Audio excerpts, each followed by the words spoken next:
smiling valley, and hear your rolling river.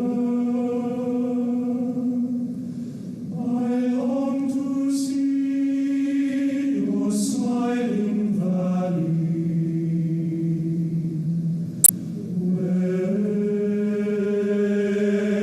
We're bound away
Ladies and gentlemen, we are honored to recognize several recipients of the Medal of Honor, our nation's highest military decoration for valor. Please join us in welcoming Major General Patrick Brady, Specialist 5 Jim McLuhan, Lieutenant Colonel William Swenson, and Colonel Paris Davis.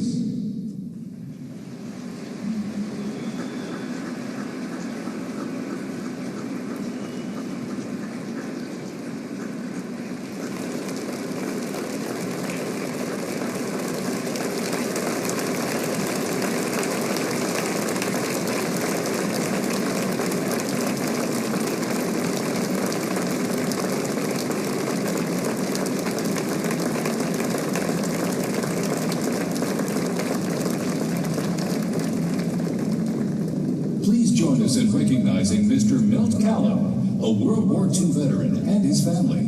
We are honored to have them with us today as we pay tribute to the service and sacrifice of the greatest generation and all those who have served our nation. Joining him today, we are privileged to welcome Secretary Doug Collins, Secretary Brooke Rollins, the Commandant of the Marine Corps, General Eric Smith, the Director of the Office of National Drug Control Policy, Sarah Carter, the Honorable Stephen Williams, Homeland Security Advisor to the United States Coast Guard, Executive Director of Army Cemeteries, Karen Durham Angular, and Freedom 250 CEO, Keith Crouch. Please join us in recognizing Mr. Milt Callum, a World War II veteran, and his family. We are honored to have them with us today as we pay tribute to the service and sacrifice of the greatest generation and all those who have served our nation. Joining him today, we are privileged to welcome Secretary Doug Collins, Secretary Brooke Rollins, the Commandant of the Marine Corps, General Eric Smith, the Director of the Office of National Drug Control Policy, Sarah Carter, the Honorable Stephen Williams, Homeland Security Advisor to the United States Coast Guard, Executive Director of Army Cemeteries, Karen Durham Angular, and Freedom 250 CEO, Keith Crouch. Please welcome to the stage the Honorable Doug Collins, Secretary of Veterans Affairs.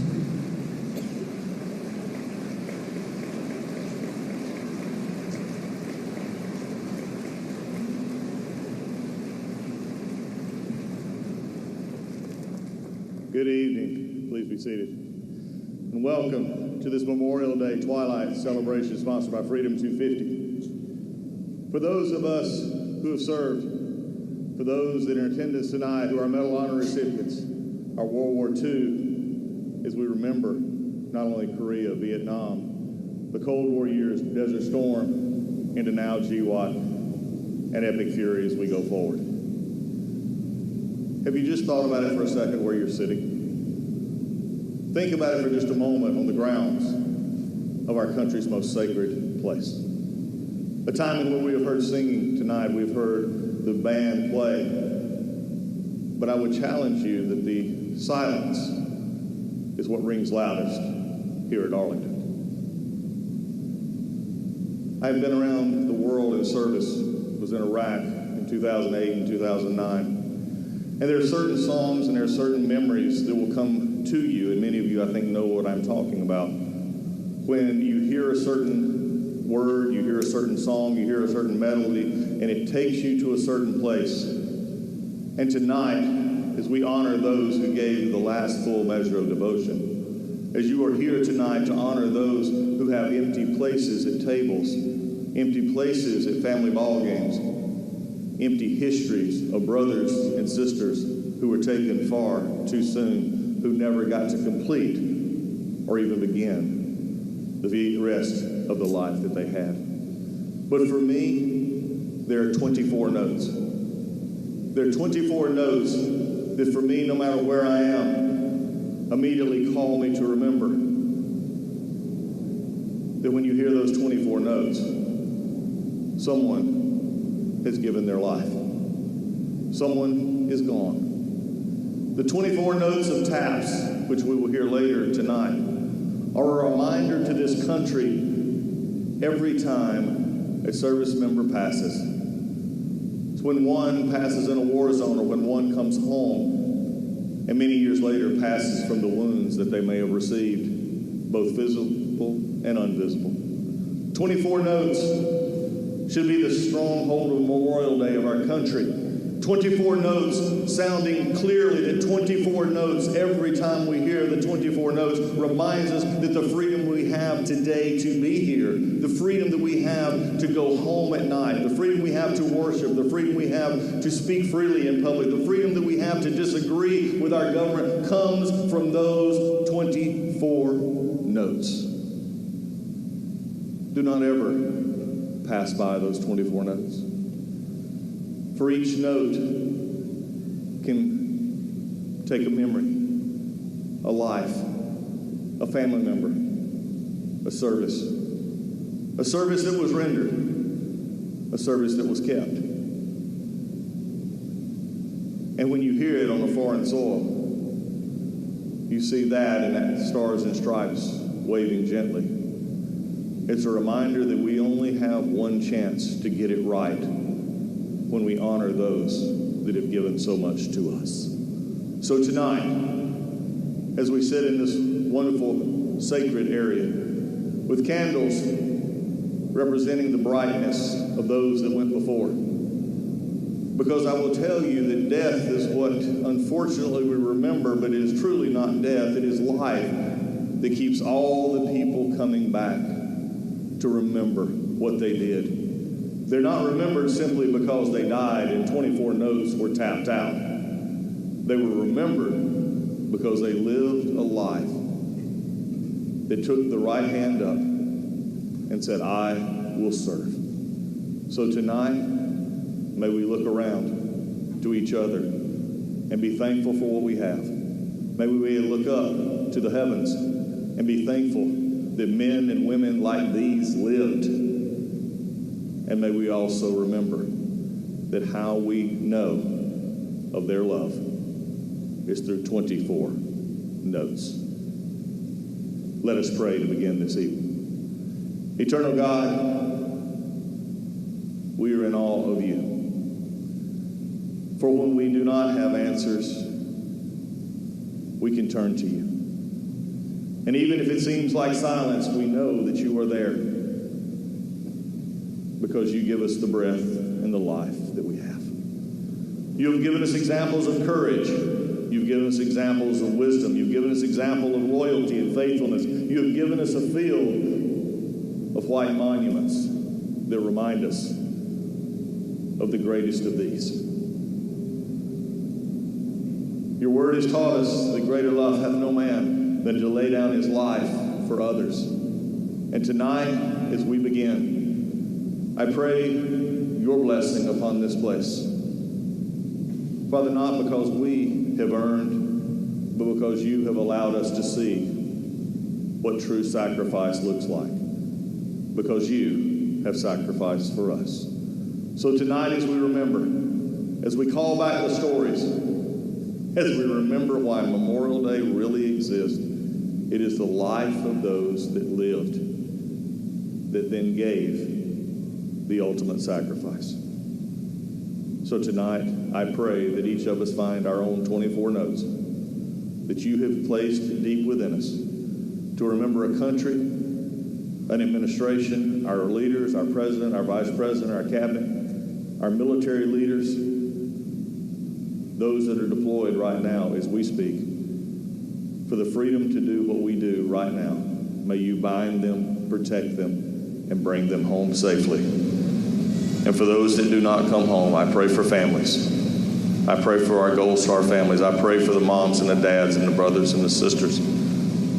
That some remember stories, others remember the kindness. But eternal God, I pray that you will let us remember your love in all that we do. It is about life. You have given it to us. Now let us return it in remembrance of these that we serve.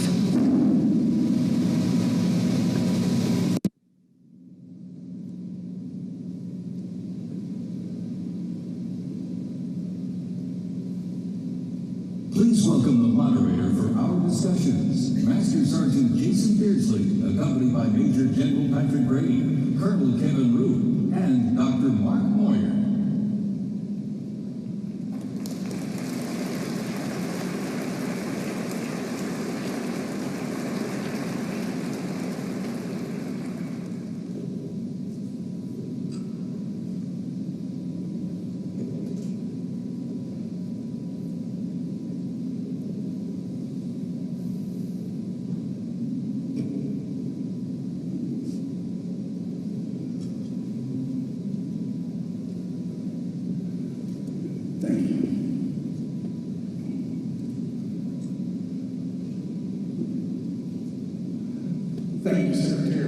Collins. Thank you, General Brady, Colonel Rue, Dr. Moyer.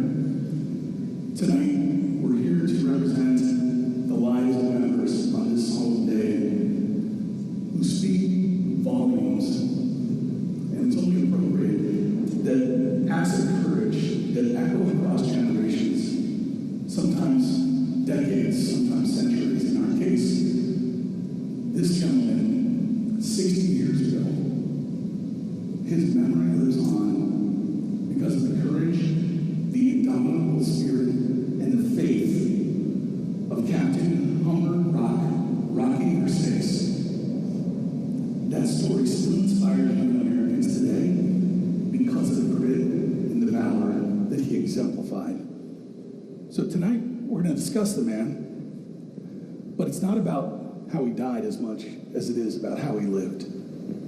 And to do that, I thank you all for being here. Colonel Rue, Vietnam was a different place and a different war. Yes. Rocky was an Army graduate from the Ranger School and a West Point graduate. Correct. His life was an exemplary to others, but he was also a studied priest who got accepted to Maryknoll and was intent on going back to Vietnam as a Catholic priest. His care for the people of Vietnam, his mastery of the language, he spoke both French and Vietnamese, showed that there was a lot more to Rocky, depth to him, that others recognized in him. But for those who were classmates that served alongside Rocky during his time at West Point, or for those who went through Ranger training, what do we hear from them? You spent years memorializing his life. What did they say of the man? Rocky was a unique individual, that's for certain. His classmates, his company mates said that.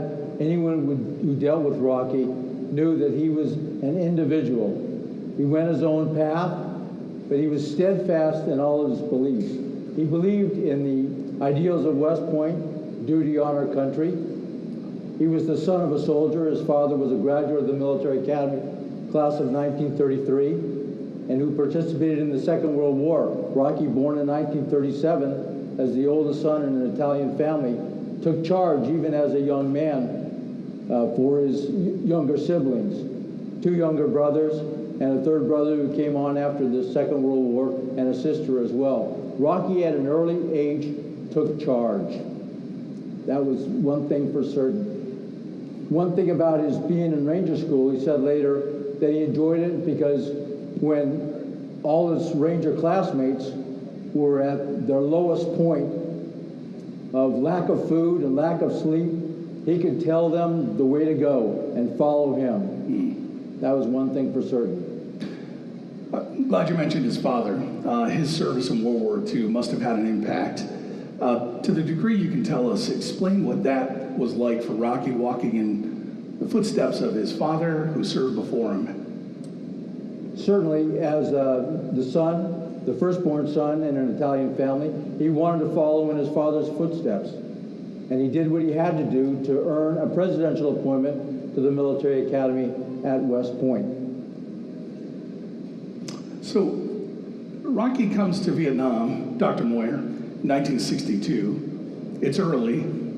He's early in the conflict as an advisor, and as a young man entering into the space that he was, what was Rocky's mission there? What was he doing in the Mekong Delta, and in what manner was he serving at that time? Yes, well, Vietnam was the central front in the Cold War at this point, and it was already a hot war in the sense that people were getting killed, although there were not yet many Americans there. But Rocky was doing his duty, but he also believed in the mission, and this was not just any mission, but we were fighting against an ideology that would ultimately kill 100 million people. It opposed most of what America stood for, and so this was really the central struggle of his age. And at this point, the North Vietnamese had undertaken an invasion of the South, and American advisors had started coming in to help them deal with what was a very difficult challenge, because we had ceded Laos to the communists so that they could come in all sorts of places across their western border. So he was there in the southern part of Vietnam trying to help the South Vietnamese maintain their independence. Okay. And Colonel Rue, in that early time, you spoke very passionately about the man Rocky was, bearing truth and always willing to step into the fray to sort of defend his ideas. But as he's an advisor there, can you explain kind of his personhood, who he was before he becomes a captured POW? What was his day-to-day like with the villagers? As you said, Rocky was an advisor. He was an intelligent advisor to the provincial chief. Thus, he would go throughout the province, meeting with hamlet chiefs and village chiefs, and often stop by orphanages as well, because he'd get information from the local priests or nuns who might run that orphanages. And one thing that his mother said later on, that Rocky always carried candy with him. And when he visited orphanages, he gave the children candy, and they called him Doway or Captain Candy. Excellent. General Brady, you served alongside many of these POWs and other members of Vietnam. In that time frame before Rocky's capture, life for the American soldier, what did that look like, and particularly for Rocky? In Vietnam? Yes, sir. Yeah, I've been a member of the Medal of Honor Society for, I'm not going to tell you how long, because it would give away my age, but I've known Medal of Honor recipients from as far back as the Boxer Rebellion. And I've heard their stories, and I've written about them personally and professionally and everything, and the toughest of all of them were those who were POWs. The heroism that I heard about and have read about and talked to these POWs about, what they went through and those POW things compared to something a guy like me did in a few minutes of combat, not even close.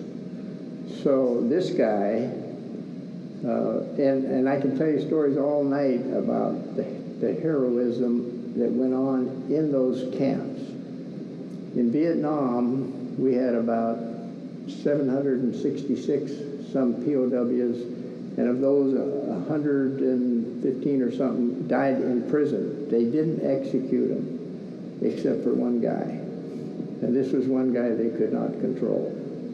I was in the Delta, and in the Delta we had intelligence coming from villages and everything, and I'm a Catholic, and so I heard about this guy. They would parade him through the villages as they did all of our POWs, and try to humiliate them. The people would beat them and throw stuff at them. But bits and pieces would come back to us about this one guy. Now, we tried rescue missions over and over again to go into places where our intelligence told us there were POWs. And we would get in there, and there would be cages, and there would be chains, and there would be warm food and all that, but no POWs. And they just had better intelligence than we did. But the conditions were just horrible. And I was on many of those rescue missions, and one particularly that has haunted me all my life, really. I was coming in on the deck, and in those days, everybody wore black pajamas. The guy in the black pajamas ran out in front of me, and I looked at him really quickly. He didn't have a gun, and when he turned, he was white. He was a Caucasian. And I stopped, turned around as quickly as I could, and came back. He was waving like this in front of my... Came back, and by the time I got back there, he was gone. And so over the years, there's no doubt in my mind that was, in fact, one of the POWs we were trying to rescue.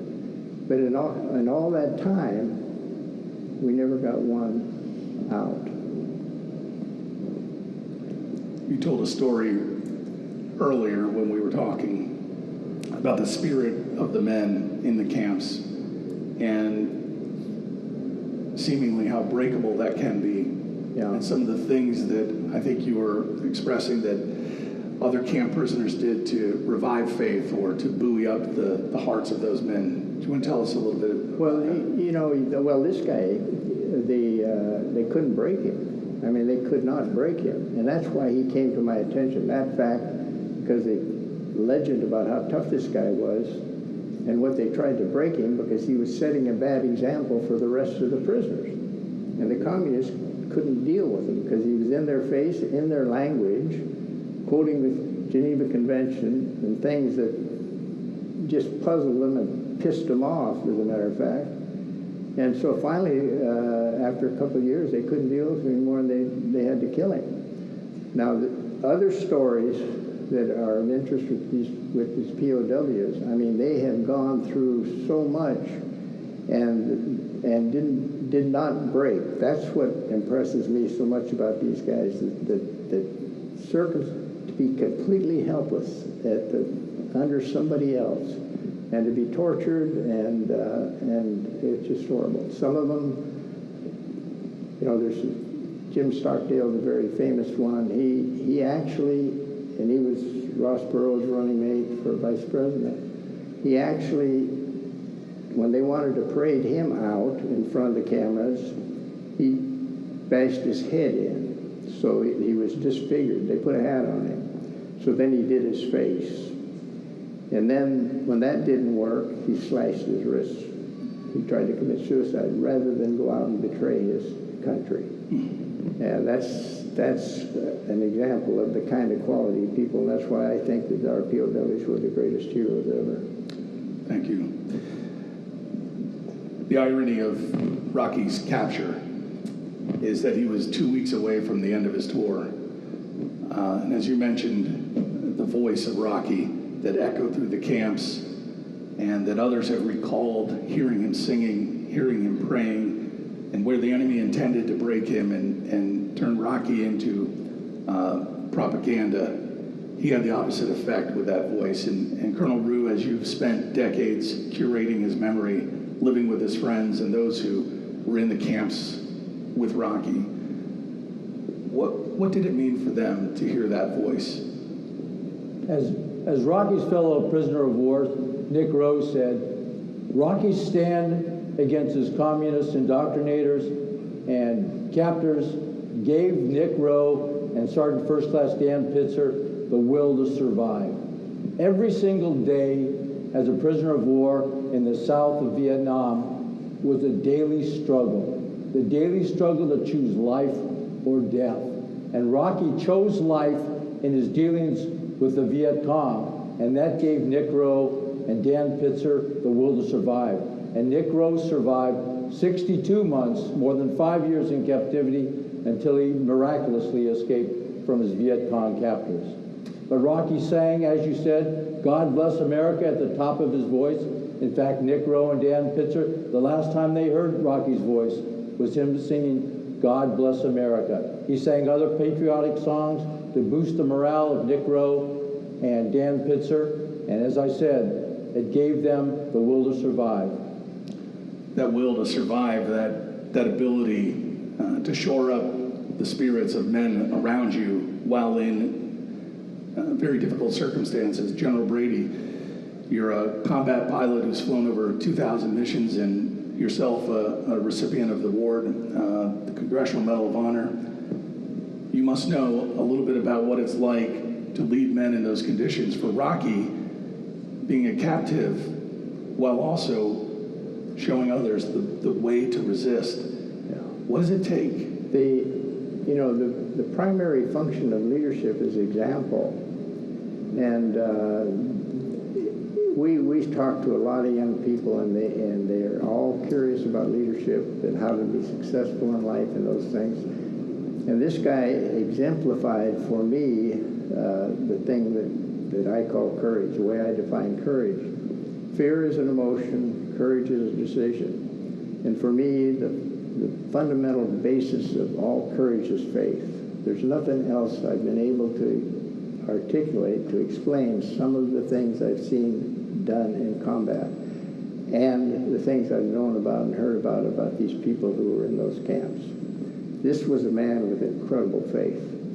And if you have faith, you will not experience fear. That's just a fact. And so this man, and that, as I said, that's what drew me to him, because I heard he wanted to be a monk. And then I heard he was singing "God Bless America" when they shot him. And you know, you got to admire something like that. That was probably one of the greatest death rattles in the history. But by example, and when a guy is down, and we were talking earlier about the POW that I met, he's retired as a major general, and what they would do to encourage people not to commit suicide who were in those camps.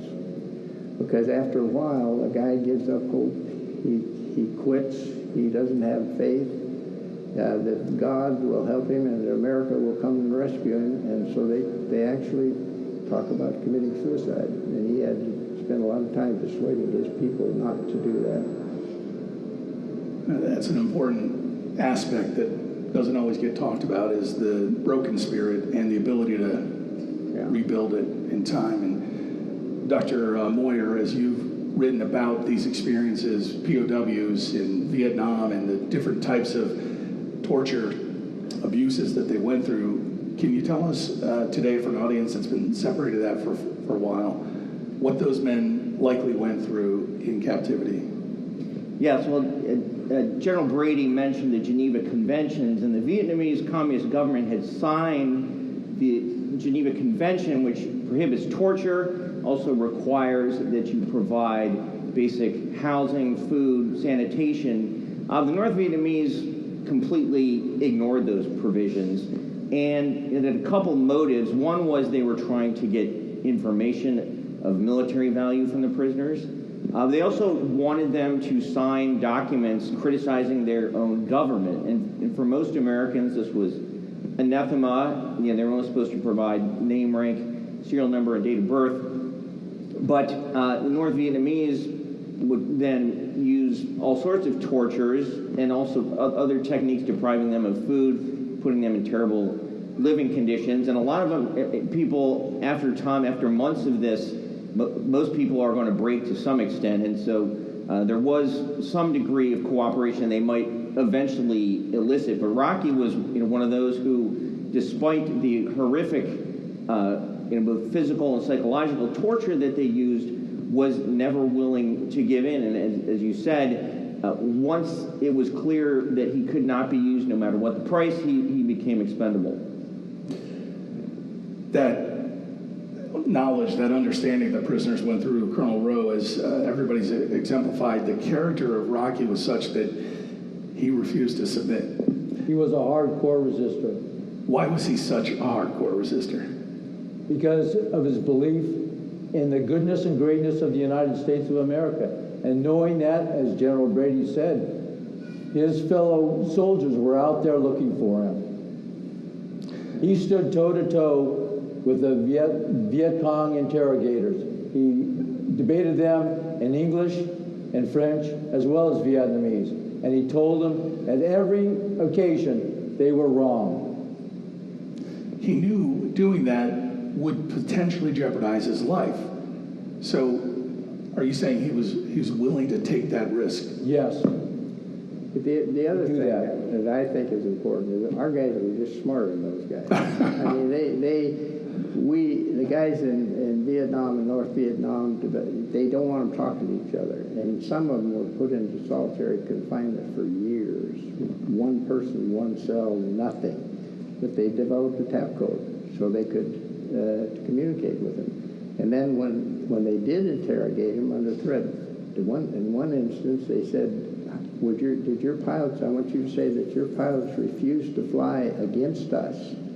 And the guy says, yes, that's true, and I can give you the name of the pilots. Clark Kent and Dick Tracy.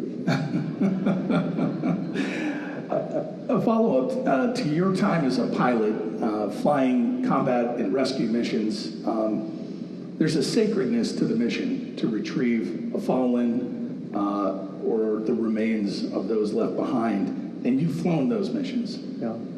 For Americans, this is a most sacred duty, and for someone in your seat, can you explain the weight of that mission? Why is it so important? I think that, from the beginning of time, somewhere along the line with Caesar or one of those guys, they understood that if a soldier believed that he would be taken care of, he will fight better. It was a combat multiplier.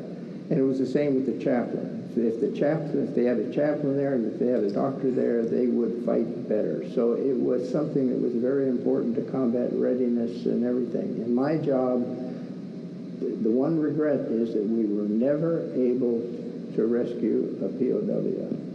But we never left a wounded person in the field. And you would go for that person as if it was your wife, your son, your daughter. And it didn't matter how many helicopters it took you. It didn't matter how long it took you. You could not get up in the morning and look in the mirror if you left somebody out there in the field.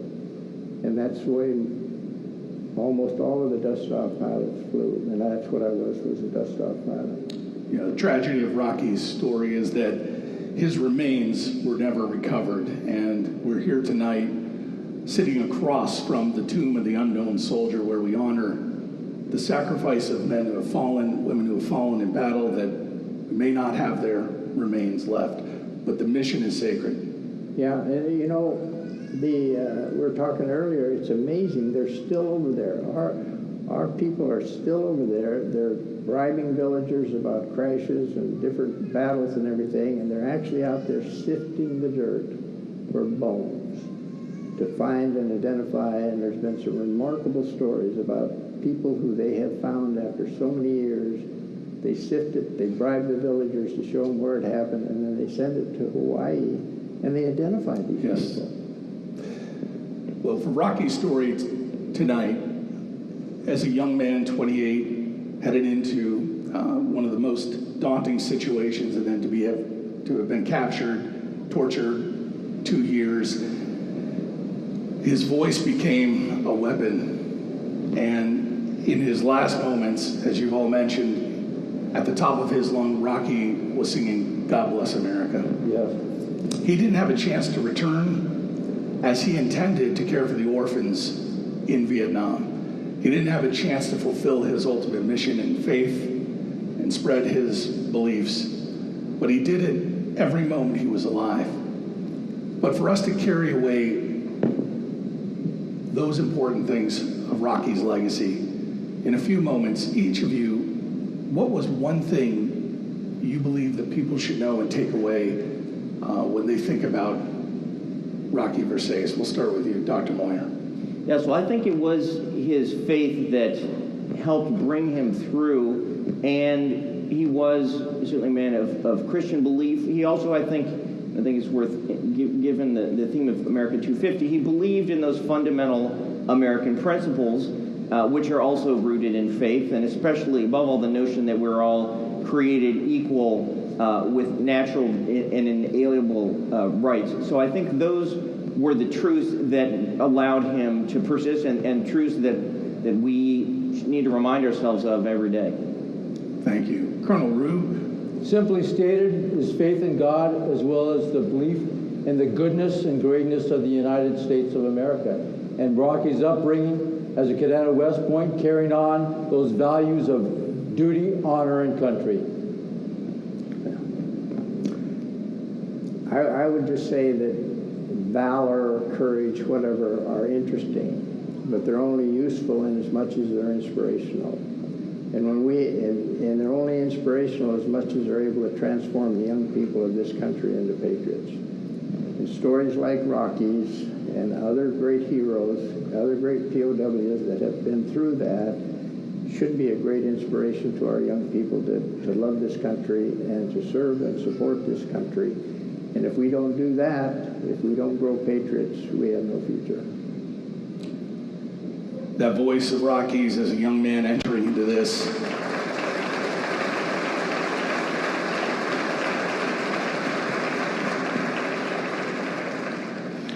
After 2 years of imprisonment, starvation, torture, Rocky was unable to be broken. In his Medal of Honor citation, it mentions that his faith in God and his will were indomitable. And because they couldn't break him, they had to kill him. And because Rocky went out classically as an American hero, his resistance met his final moment in him vocalizing and singing at the top of his lungs through the jungles that the other prisoners could hear, God bless America. And tonight, we're going to honor Rocky's voice and honor his faith. Thank you for helping us remember one of America's greatest heroes. You're welcome.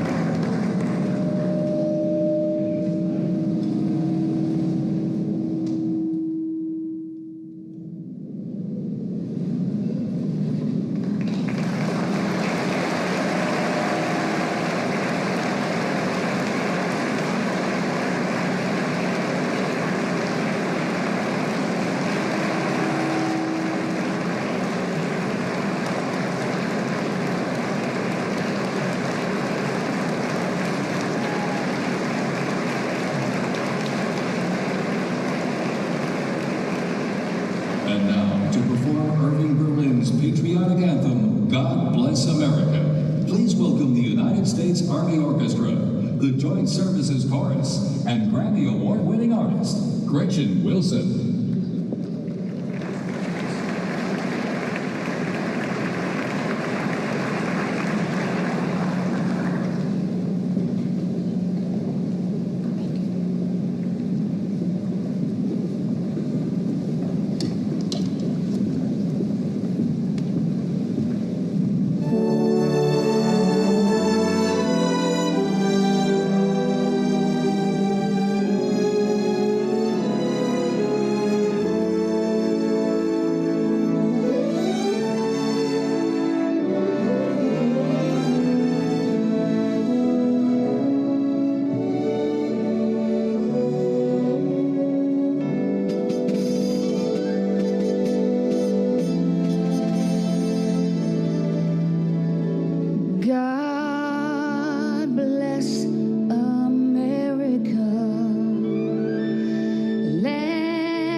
welcome back Master Sergeant Jason Beardsley, joined by Lieutenant Colonel Travis Taylor, and we are honored to be joined by the wife and youngest son of Captain Eggers, Rebecca and Billy Eggers.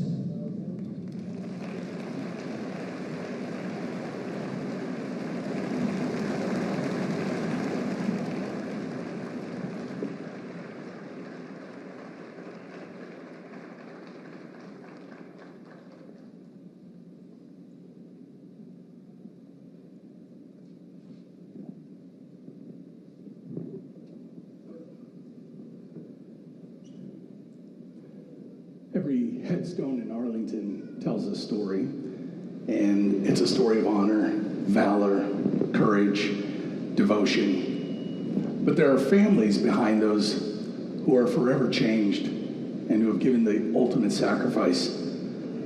Tonight, we also want to honor Captain Daniel Eggers, a Green Beret who gave his life serving our nation in Afghanistan in 2004. He's buried here at Arlington National Cemetery. The conversation, though, tonight, much like with Rocky Versace, is not so much about how Daniel died, but it's about the man he was and how he lived and how his legacy lives on. It's continued to the loved ones, and we're so thankful for having you here tonight. Rebecca Eggers, Billy Eggers, his son, and Lieutenant Colonel Travis, thank you for being here. So please welcome Rebecca Eggers, Billy, and Lieutenant Colonel Taylor.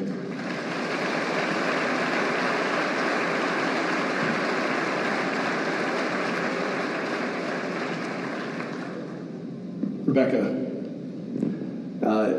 it's been a pleasure getting to know you and speaking with you. You have carried a lot of vitality, and as an Army Major, retired Lieutenant Colonel, I think yourself, you helped carry his story, Daniel's, along for years, but before this, you got to know Daniel before he was who he became. Tell us how you met. So Dan and I were in our college ROTC programs. He was at the Citadel. I was at a college in Rhode Island, Bryant College at the time. And so in your ROTC programs, after your junior year of college, you have to go, at the time it was Fort Bragg for us, for leader training. It's a 6-week program. Typically the people who go at the beginning are your high-speed, low-drag people. I was not one of those people, but Dan was. I just wanted to get my summer started and go to work because I needed some money. But what ended up happening is we met. I got there a day late, and Dan was my squad leader. So I show up, and I've got all my gear. I'm in my civilian clothes. Everybody else is in their uniform. And immediately he's like, "My name's Dan Eggers. I'm your squad leader. Can I help you carry anything?" And I'm like, "Look, just show me where I gotta go." But I think that kind of set the tone for how we met. He was just willing to help you with anything. And he was just really passionate about what he did. So, I mean, right from the get-go, I was like, man, who is this guy? All in my face, right from the start, but it was who he was. And so, yeah, Fort Bragg, before we even got into the Army, is where we met. You came to know him over the course of your lives together, and you know the people who also impacted him most. Talk a little bit about his father and his family and how they were part of who Daniel is. I think anybody who ever met Dan could see right away that he was a bit of a natural leader. And I don't think that comes from anybody but an upbringing where you are. He was the oldest child of 7. A natural leader, but his dad was a Vietnam veteran, is a Vietnam veteran, and then is a retired police officer. And I think all of that instilled this kind of mentality of, I want to join the Army. I want to do good things. I want to be a good person. I want to help society. And I think he held that with him, and it shaped him. He was a young Marine in high school. I mean, he did all the Army things. Was a battalion commander in his JROTC. It was just who he was. I think anybody who met him knew that he was all Army all the time. And it was endearing, quite frankly, that he was that dedicated to the Army. Billy, you were young, so a lot of your memories from your dad are shaped by the stories in your family, shaped by your grandfather, perhaps teammates of Dan's. As you grew up with that legacy, what are the stories that connect to you that you feel most represent the piece of Danny that you understood or you knew? Well, I think that he had a lot of humor and he was able to connect with people, and I think that's why he was a great leader. And when he went out on missions, he used to listen to Black Betty. That's a good memory I have of him. But I definitely think his ability to laugh things off and connect with people is why people respected him and could work with him. That's an important thing, and in Special Forces, being able to connect with people and steadfast leadership that I've read a lot about. Captain Eggers means an incredible amount. And Lieutenant Colonel Taylor, you as a Special Forces captain yourself know what it's like to step into an ODA, a detachment filled with senior enlisted who are ready to chew you up, right? Tell us a little bit, for those who may not understand that dynamic, what it might have been like for Captain Eggers to step into his first team. I can tell you from personal experience, and I'm sure Dan had the same experience. It's very intimidating that first day you step into the team room. You know, you enter after years of working hard to get through the qualification course, to earn your Green Beret, and to finally serve on a detachment, while also having spent up to 4 or 5 years already cutting your teeth in the Army. And then you step into that team room, and you're a man among giants. Especially for Dan at that time, that early 2000 period, those NCOs, combat tested, combat proven, fully experienced. It's a very intimidating thing to walk in under the auspices that you are somehow going to lead them. You're the new guy. Everybody's been there before, whether you were a freshman in high school or freshman in college, or you just got to a new team or a new job, you're the new guy. And, I know from hearing the stories about how he carried himself that he likely walked into that room feeling very energized and excited, and it was contagious. And he was able to build that relationship through his interpersonal skills and personality in general that was able to earn that trust, that faith, that confidence in those combat-tested NCOs, especially in preparation to go to combat themselves and lead effectively and be a trusted member of the team while also being able to lead effectively. And Billy, I think you mentioned to me there was something important to you.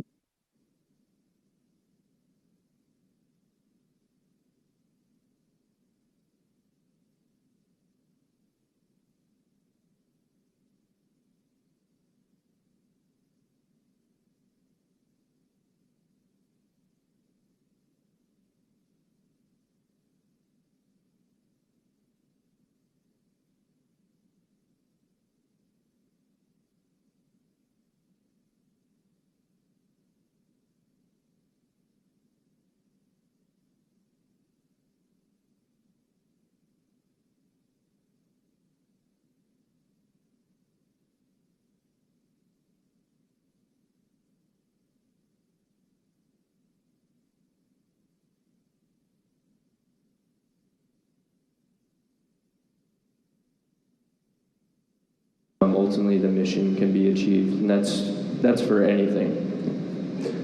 Rebecca, when you and Daniel married, it was early in his training, and you both came through some grueling training, and then he went on to continue that in Special Forces.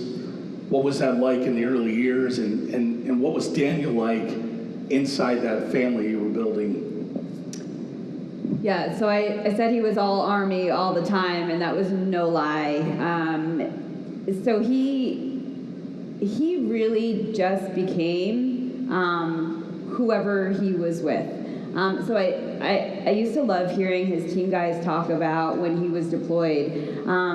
He was language trained in Arabic, but when he deployed to Afghanistan, he learned Pashto. when he was there. And his team guys used to tell us that when they didn't see Dan around, they knew exactly where to find him because he was with the locals. He would take naps with them. He would eat with them, have all his meals with them. But that's who he was. Like, he wanted that full experience, but that's how he connected with people. It was difficult. You know, it was when we first got married. We went to Fort Stewart, and then he went through his training. And he was gone 6 months, and they were back. But when they were back, they weren't really back. They were training for the next mission, and so he went again 6 months later. Nothing happens without a tribe of people helping. I didn't, you know, I had people to help me with the boys. I had a network that I really leaned on when he was gone because you just can't do it alone. And I think the family readiness groups are critical to that, and his unit spouses were critical to that, and even the people in my own units, because I was in the Army as well. You just lean on them. You become a family. They become your family when you don't have family around. Your husband, as you said, served as part of this team, this tribe. Other members fell the day with Danny. Do you care to talk about some of the other team members that Daniel was with? Absolutely. So when Danny was killed, there were 3 other soldiers with him. And I think it's important to say their names whenever we honor Dan. They're like a package deal, almost. We've become family. Tanya Mogensen, her husband was Sergeant First Class Rob Mogensen. Betsy Jeffries is a dear friend of mine. Her husband was Specialist Joe Jeffries. And then Petty Officer 1 Brian Ouellette was the Navy SEAL that was killed with them. It's important that we continue to remember them because their legacy and their family and how they carry on the tradition is as important as Dan's was. And so they have become our family, and we've made a pact that, you know, it's when we talk about one, we talk about all of them together.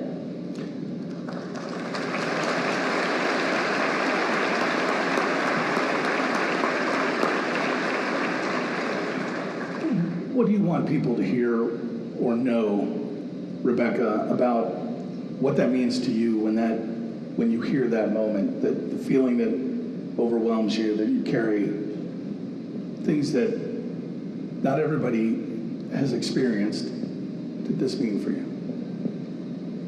I think it's a special thing. I don't know if special is the right word. It's a deeply meaningful thing to see someone and have a connection with someone and instantly know that they know what you're going through without a word spoken.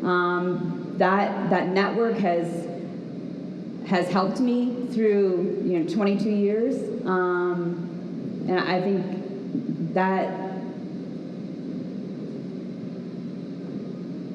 that's all that you can do is lean on your network, and hope that it's enough, and you do enough to keep your spouse's legacy or your family member's legacy alive. And it's not easy. For 22 years, I want to talk about him. I want to talk about him to a lot of people. I want to make sure that I'm talking to the boys, telling them stories. But it's difficult to manage over the years. And then sometimes you just think maybe it's too much. And then you get invited to do a program like this where you get to share his story again. And you realize that, you know what, when you talk about them and you share their legacy and what they're about and you talk about them with your kids, that is their legacy. Everything that they've done is still alive. That's how you keep their legacy alive.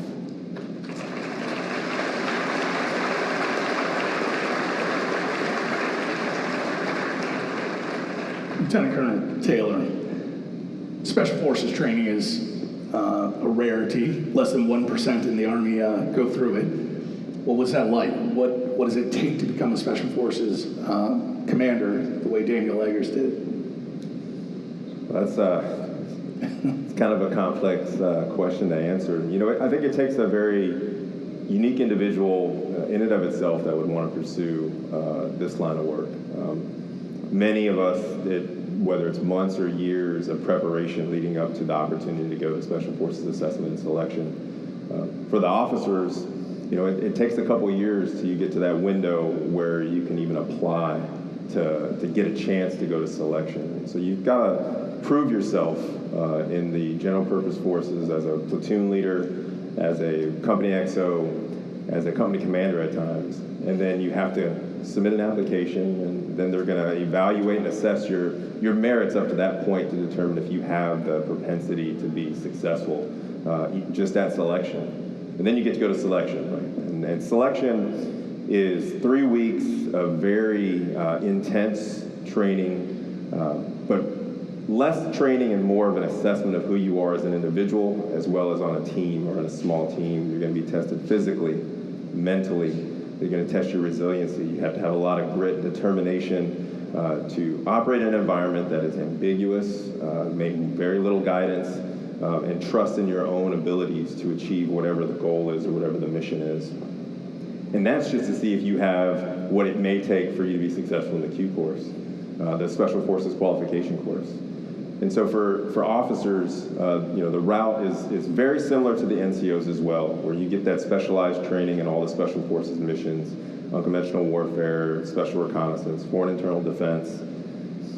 You go through a lot of the same cycles of training for small unit tactics and language, but then you've got a unique military occupational specialty as an 18 Alpha, where you're going to get kind of a master's level course in planning a lot of these operations and kind of learning what your role is.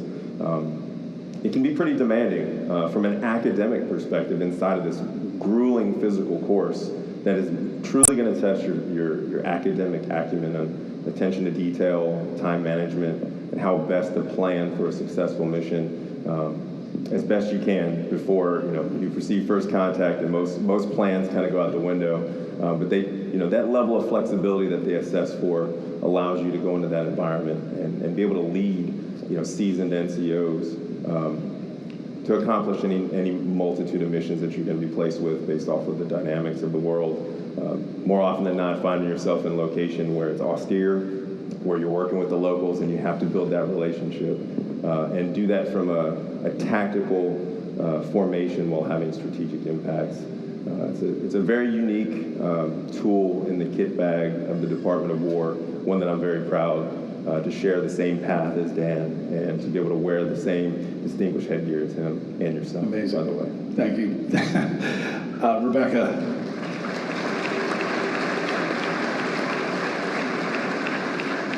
We know a lot from Danny's teammates, what a great leader he was, how steadfast, but in his real life back home, you described him as something of a full of vigor, comedic, faith-based man. What's the picture you want tonight's audience to hear about Danny with his boys, with you, his humor? Yeah, I think anybody that knew him would know that he had quite a sense of humor. But also, you said faith-based. So Danny's love of God and country and family, those centered him. Those were at the core of everything that he did. And everything, this sense of humor. He used to take the boys out. I mean, I would come home from work sometimes, and when JJ was young, I'd see JJ in just his diaper. He'd just be out of the bathtub with a mohawk, and they'd be, dancing around the house to Kid Rock. He was all of those things. Just a really good dad, a really good husband. But he was grounded in his family, in God, and those kept him centered. So his no lack of confidence for sure, but also very determined, very dedicated to whatever he put his mind to. Wonderful. Billy, when we talked the other day, you had a comment that really stuck with me, and I haven't really been able to get it out of my head since then. And being a service member and knowing that you may go into harmful situations and not make it, we're willing to lay ourselves into a bet, a sort of a moral bet that we may not make it. But what you told me was the other side of that bet, and what it was like as a young man, a young kid growing up, having to grapple with those feelings. You talk about that and what was hard about that for you? Yeah, I think growing up it was hard to understand, why did he put himself in harm's way why did he put himself in harm's way and so that he wasn't home for me and my brother? But over the years, I realized that he cared more than just about his family. He cared about everyone in this country. He cared about the locals in Afghanistan. It was more than just his family. He stood for the whole country. And that took me 20 years to realize. Growing up, I just always thought, he just wanted to be this cool soldier and go out and get the bad guys. But from what I understand, he stood for all of the American people, and he had a very worldly view.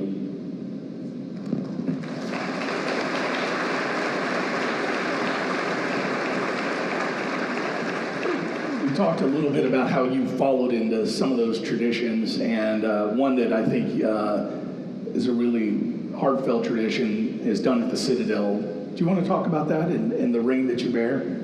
Yeah, so my dad's ring was cut in half, and half was melted down into my brother's class ring, and half was melted down into my class. So each one of my class members carries the spirit of my dad as well as my brother, and it's such an honor. All of my classmates respect my dad's service, as well as my brother's classmates, so it's definitely an honor for that program to be established. I'm very grateful for it.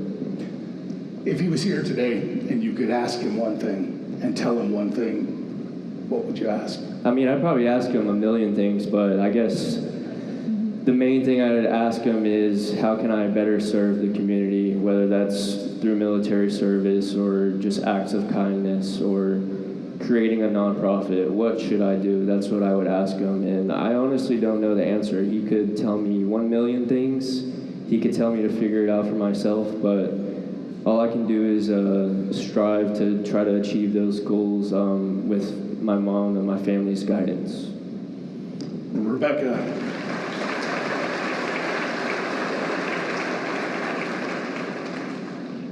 What would you want to offer people who never had an opportunity to get to know Daniel tonight on this somber occasion?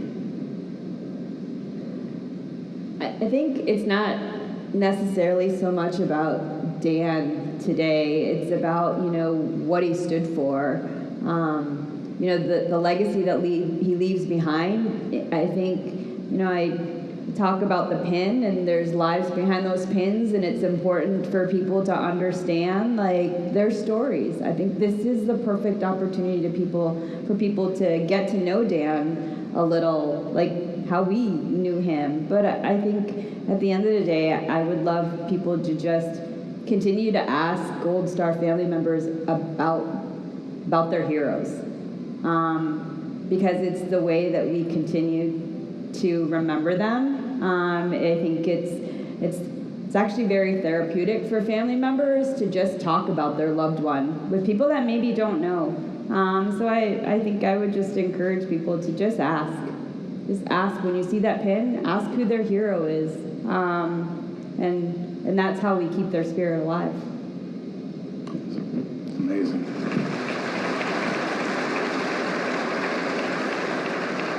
Lieutenant Colonel Taylor, for younger audience members who may someday aspire to walk in the footsteps of someone like Captain Eggers, what does it take? What's the spirit? What's the drive? How does someone go from the dream to making it a reality? And what do they need to know about sacrifice?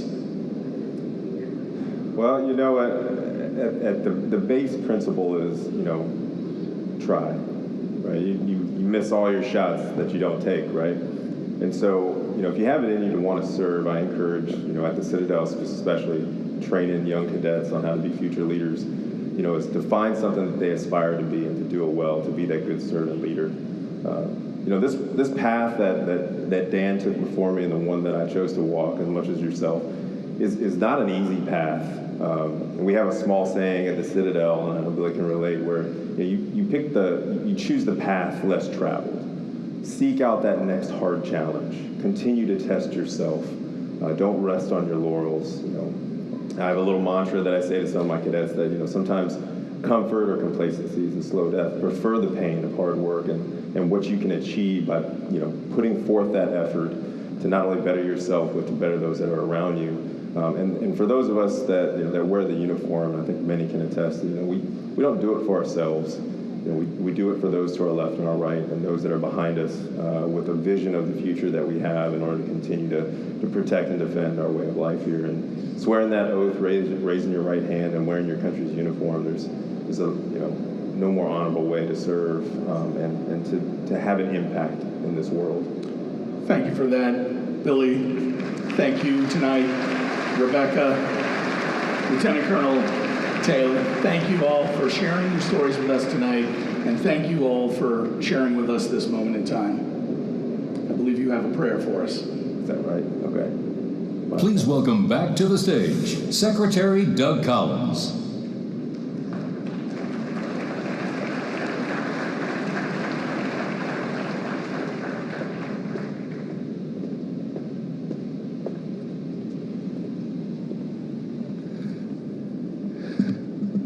You see what I mean about the power of a story? I think tonight we can all come to the conclusion again that it is life that gives us stories. Memorial Day honors those stories. Would you please give another round of applause for both the storyteller panels tonight?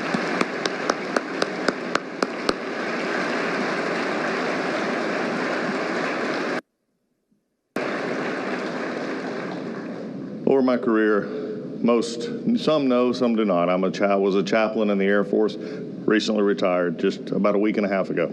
But I also pastored. And doing funerals is something that is difficult, no matter how you might have expected or not. And one of the things that I used to say, and I still do occasionally at funerals, that I would say this, that each of us are like a piece of chalk, and wherever we go, we leave a mark. Memorial Day probably symbolizes that more than any, because for some of you here tonight, you have those remembrances of those that we lost, that did not come home, that died in service to this country. But opposed to having a piece of chalk not go anymore, that chalk is now you. That piece of chalk is now you making a mark wherever you go. So as we started the night with 24 notes, now the notes are with you. And in just a few moments, as those notes are played again, my challenge for you is, what will your note play? You may not have had someone that was lost in battle, but each of us in this country owe a debt of gratitude to those that did. Now the challenge for all of us is to use the notes that we have to each time remember what we have been given by their great sacrifice. As we close tonight, may the God who gives grace and mercy, who gives you more abundantly and amazingly more than you could ever think or imagine, may he give peace to our country. May he give life to those that live. May he give remembrance to those that have passed. And may he take each of us and hold us gently in his hands as we go forth to live the life that he has given to us. May God bless each one. Now, could we welcome to the podium Lieutenant Colonel Taylor as he recites the Citadel Prayer.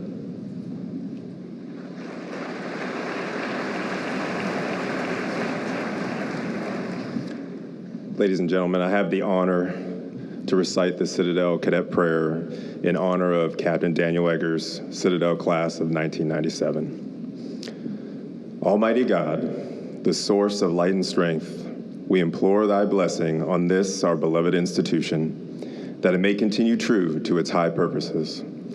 Guide and strengthen those upon whom rests the authority of government. Enlighten with wisdom those who teach and those who learn.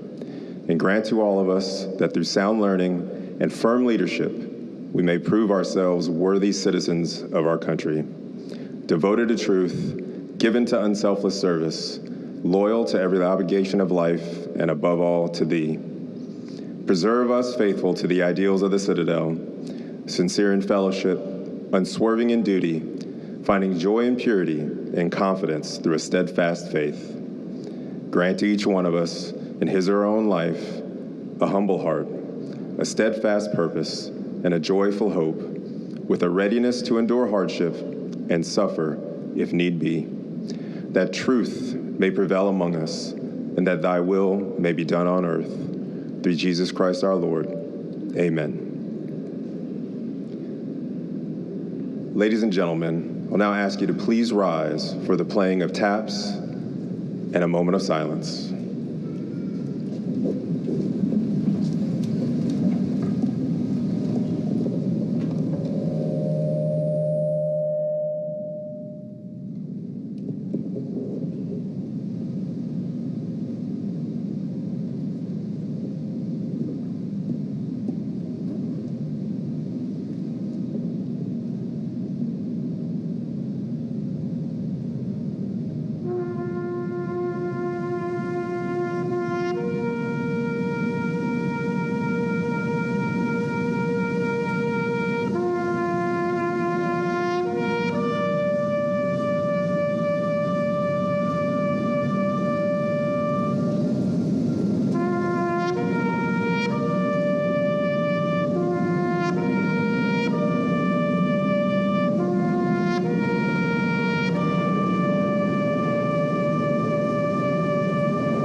Thank you. As we conclude this evening of reflection and remembrance, please welcome back Gretchen Wilson and the Joint Services Chorus to perform Battle Hymn of the Republic, written by Julia Ward Howe. Thank you. As we conclude this evening of reflection and remembrance, please welcome back Gretchen Wilson and the Joint Services Chorus to perform Battle Hymn of the Republic, written by Julia Ward Howe. Thank you.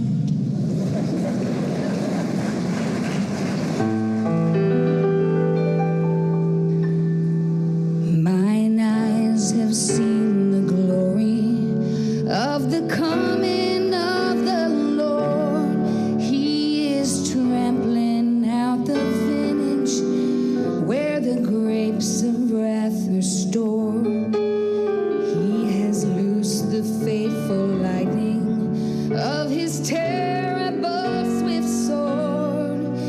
His truth is marching on. Glory, glory, hallelujah.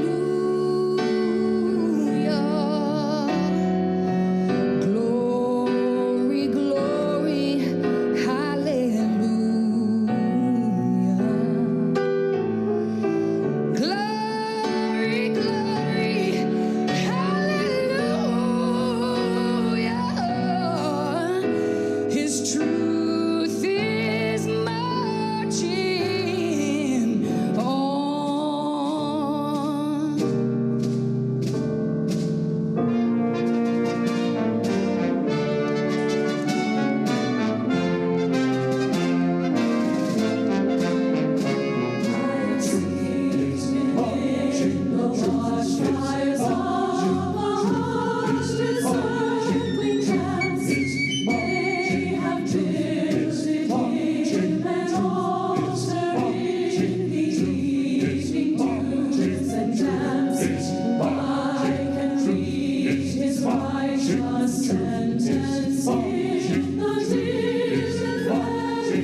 figures you and me.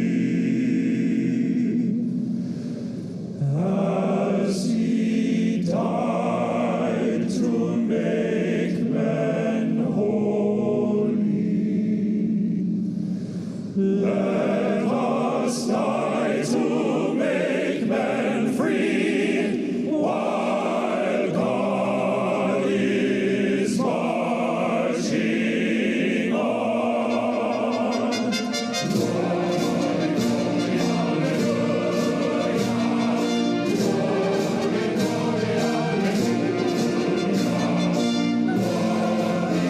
glory,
Ladies and gentlemen, this concludes Freedom 250's evening with the Stories of Service program. God bless our service members, their families, the President, and the United States of America. Thank you for coming, and good night.